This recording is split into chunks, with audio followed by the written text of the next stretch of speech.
राहुल गांधी ने पीएम मोदी को चिट्ठी लिखकर जम्मू कश्मीर के पूर्ण राज्य का दर्जा बहाल करने की मांग की थी, जिसके बाद से ही कांग्रेस के कार्यकर्ता लगातार इस मुद्दे को लेकर आक्रामक हैं। तराल से भी कई कार्यकर्ता संसद घेराव के लिए दिल्ली पहुंचने वाले हैं। कांग्रेस नेता सुरेंद्र सिंह चन्नी ने कहा कि संसद का घेराव करने के साथ साथ दिल्ली में जंतर मंतर पर धरना भी दिया जाएगा। जंतर मंतर पे बैठ के अगर हो सका उन्होंने परमिशन दिया तो पार्लियामेंट का भी घेराव करेंगे, ताकि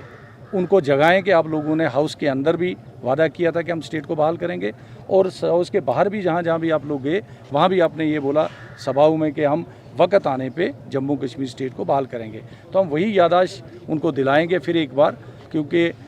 राहुल जी ने जहाँ चिट्ठी लिखी, खड़गे जी ने जहाँ पे चिट्ठी लिखी, वहाँ जम्मू कश्मीर हम प्रदेश कांग्रेस का यह फ़र्ज़ बनता है कि हम जाके वहाँ पे उनको फिर जगाने की कोशिश करें, ताकि उनको पुराना वादा याद आए और इस स्टेट को जो है बहाल करें, ताकि जम्मू कश्मीर की जो आने वाली पीढ़ी है उसको ये ना लगे कि हिंदुस्तान के हुक्मरानों ने हमारे साथ, हमारी स्टेट के साथ यहाँ पे जो इसको तहस नहस किया, ये उनके जहन में अगले 50 साल 100 साल के लिए ये चीज़ नहीं रहनी चाहिए।